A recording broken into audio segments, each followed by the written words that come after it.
등록하고 바로 다음날 11개가 팔렸고 매출 2,100만원, 마진은 약 20% 정도가 되는 420만원 정도의 수익이 발생했습니다. 과일 위탁 판매의 찐 후기를 알려드릴게요.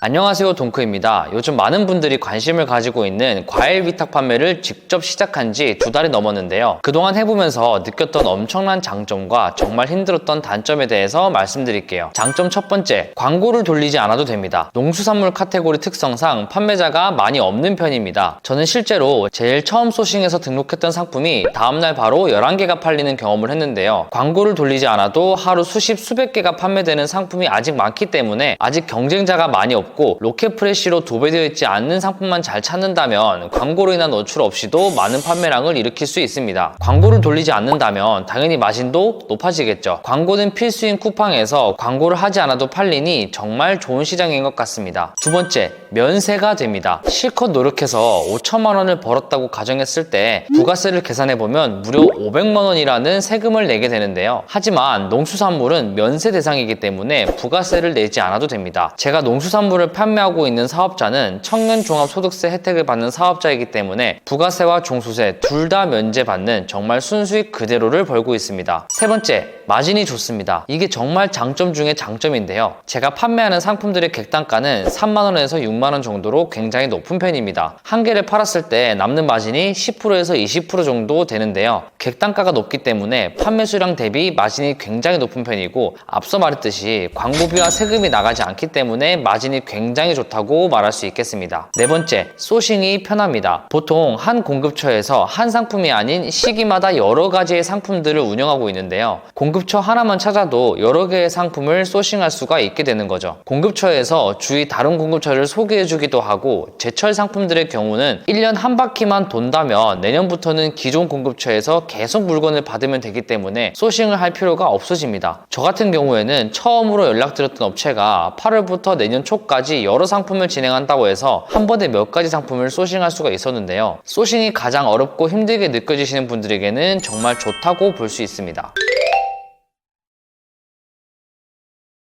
여기까지 장점을 말씀드렸는데요. 장점이 많은 만큼 단점 또한 너무 명확하게 있었습니다. 첫 번째, CS가 정말 많은 편입니다. 농수산물은 신선도, 당도, 가격 등이 예민하기 때문에 CS가 굉장히 많습니다. 과일을 판매한다고 하면 달지 않다, 신선하지 않다라는 CS가 굉장히 많이 들어옵니다. 이런 당도나 신선도는 기준이 개개인마다 다르기 때문에 CS가 절대 없을 수는 없겠더라고요. 구매하는 소비자층의 나이대가 높다는 것도 CS 스트레스에 한몫한다고 볼 수 있겠습니다. 저 같은 경우에는 초반에 정말 CS에 시달리다가 문제들이 대부분 다 비슷한 이유더라고요. 그래서 상세 페이지에 최대한 꼼꼼하게 반품 교환에 대한 기재를 해두고, 그럼에도 들어오는 문제들은 답변의 형식을 미리 기재해놓고 매뉴얼처럼 CS를 처리하니 정말 수월하게 해결을 하고 있습니다.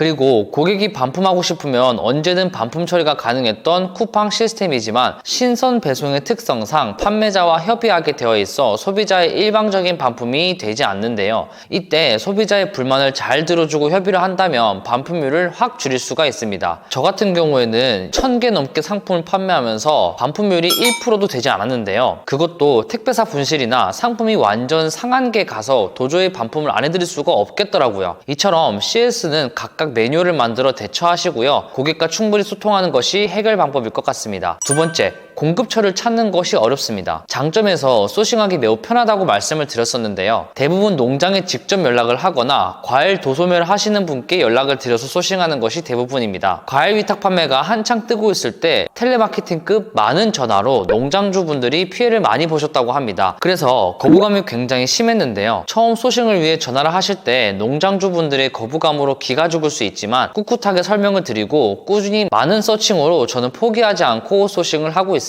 세 번째, 정산 부분이 막힐 수가 있습니다. 쿠팡 정산이 워낙 느리다는 것은 이미 다 알고 계실 겁니다. 농수산물 업체와 거래가 계속된다면 정산을 늦춰주기도 하지만 대개 당일 정산 혹은 일주일에 한 번 정산을 해주어야 하는데요. 농수산물의 특성상 마진도 높지만 원가가 높은 편이라 5만원짜리를 10개 팔면 10만원이라는 마진이 남지만 40만원이라는 원가도 발생하기 때문에 자본순환이 어려울 수가 있습니다. 분명 물건이 팔리면서 돈은 많이 벌고 있지만 하지만 정산이 원활하게 돌아가기까지가 시간이 조금 걸리고 현금 거래이기 때문에 통장이 텅텅 비는 경험을 하게 됩니다. 자본이 부족하시거나 빠듯하시는 분들께는 꼭 생각해 보셔야 하는 부분입니다. 네 번째, 농산물의 수확 시기가 짧습니다. 제철 상품들은 하루에 주문이 수십 수백 개가 들어올 정도로 정말 판매량이 높은데요. 수확하는 시기가 정말 짧으면 2주밖에 안 되는 것도 있을 정도로 수확 시기가 굉장히 짧습니다. 사계절 내내 팔 수 있는 것들은 큰 업체들이 이미 경쟁을 치열하게 하고 있어 판매하기가 쉽지 않다는 것이 단점입니다. 수확 시기가 짧은 만큼 빠른 진행 속도와 꾸준한 소싱이 정답인 것 같습니다. 저는 현재 직원에게 농수산물 업무를 맡겨 진행을 하고 있는데요. 초반에는 많은 CS와 배송 문제로 골치를 겪었습니다. 하지만 언제나 그랬듯 각각의 문제들에 대한 해결책을 만들어 하나씩 해결해 나가다 보니 두세 달밖에 되지 않았는데 하루에 순수익 30만원, 많게는 50만원까지도 직원 혼자서 벌어다주고 있습니다. 지금은 제가 8월부터 시작해서 진행하고 있는 상품도 많지 않은데요. 1년을 한 사이클 돌렸을 때 계절마다 진행해야 되는 상품들과 농장주분들을 알 수 있으니 그때부터는 기하급수적으로 판매량이 늘어나지 않을까 싶습니다. 또 많은 셀러분들이 진행하고 있는 시장이지만 끝물에 들어가 본 제 경험상 아직까지도 너무 좋은 시장이라고 느꼈습니다. 이런 정보들을 접했을 때 하루라도 빨리 시작하는 분들이 유리하고 꾸준히 하시는 분들이 돈을 번다고 생각을 합니다. 영상 다 보셨다면 일하러 갑시다. 감사합니다.